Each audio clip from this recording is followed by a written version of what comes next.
Good morning, ladies. Happy Tuesday. I hope this message finds you well. Rise on up. It is the start of a brand new day. Let's go. Hopefully your Monday went well. Mine was very busy but productive, not gonna lie. Lots to do.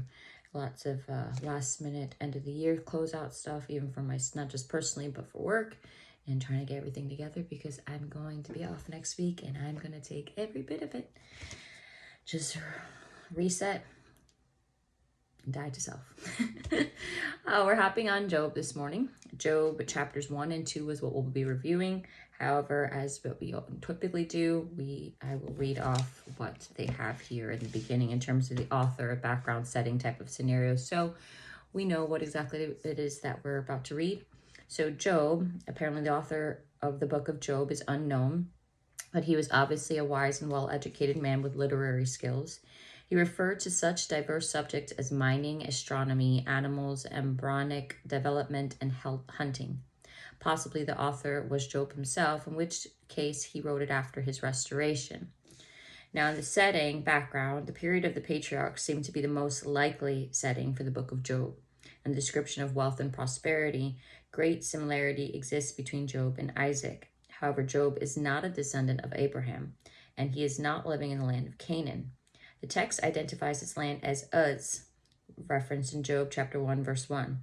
Uz has been located neither northeast of Palestine or to the south between Edom and northern Arabia.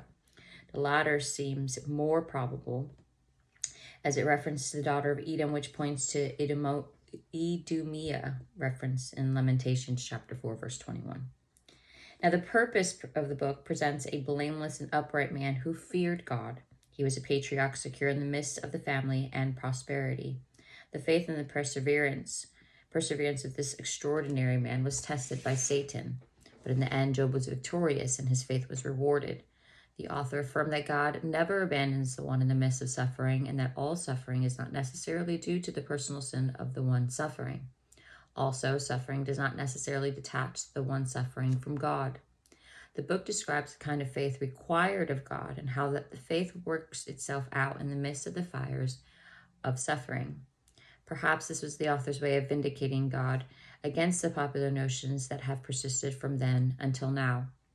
Suffering teaches us about our own insufficiency and leads us to greater faith in God.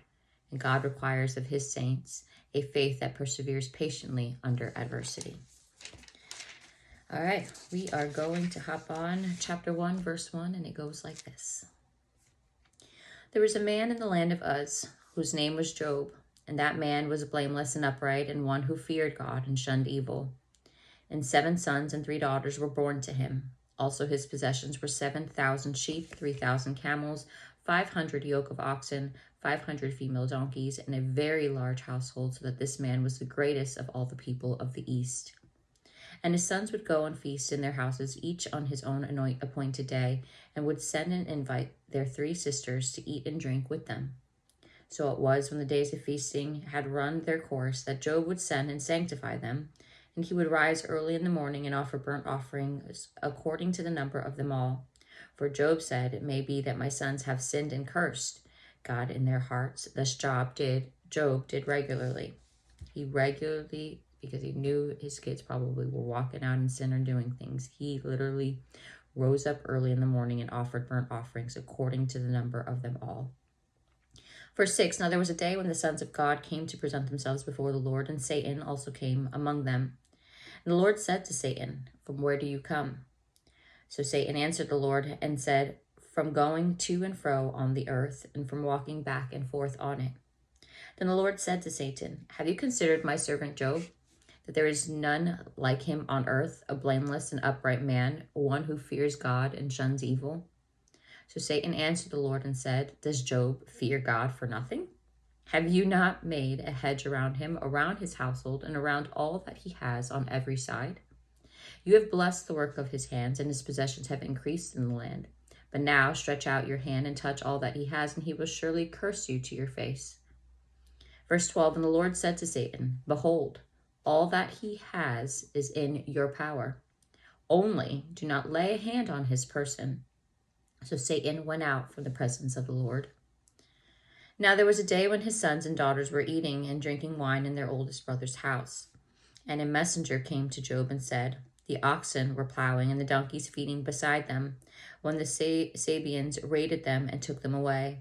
Indeed, they have killed the servants with the edge of the sword, and I alone have escaped to tell you. While he was still speaking, another also came and said, the fire of God fell from heaven and burned up the sheep and the servants and consumed them, and I alone have escaped to tell you. While he was still speaking, another also came and said, the Chaldeans formed 3 bands, raided the camels, and took them away, yes, and killed the servants with the edge of the sword, and I alone have escaped to tell you. Verse 18, while he was still speaking, another also came and said, your sons and daughters were eating and drinking wine in their oldest brother's house, and suddenly a great wind came from across the wilderness and struck the 4 corners of the house, and it fell on the young people, and they are dead. And I alone have escaped to tell you. Then Job arose, tore his robe, and shaved his head, and he fell to the ground and worshipped, and he said, naked I come from my mother's womb, and naked shall I return there. The Lord gave, and the Lord has taken away. Blessed be the name of the Lord. In all this Job did not sin, nor charge God with wrong. We're in chapter 2, verse 1. Again, there was a day when the sons of God came to present themselves before the Lord, and Satan came also among them to present himself before the Lord. And the Lord said to Satan, from where do you come? Satan answered the Lord and said, from going to and fro on the earth, and from walking back and forth on it.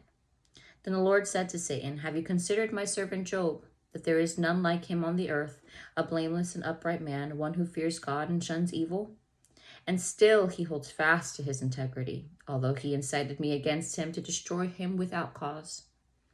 So Satan answered the Lord and said, skin for skin. Yes, all that a man has, he will give for his life. But stretch out your hand now and touch his bone and his flesh, and he will surely curse you to your face. Verse 6, and the Lord said to Satan, behold, he is in your hand, but spare his life. So Satan went out from the presence of the Lord and struck Job with painful boils from the sole of his foot to the crown of his head. And he took for himself a potsherd with which to scrape himself while he sat in the midst of the ashes. Then his wife said to him, do you still hold fast to your integrity? Curse God and die. But he said to her, you speak as one of the foolish women speaks. Shall we indeed accept good from God, and shall we not accept adversity? In all this Job did not sin with his lips. Verse 11, now when Job's 3 friends heard of all this adversity and had come upon him, each one came from his own place. Eliphaz the Temanite, Bildad the Shuhite, and Zophar the Naamathite.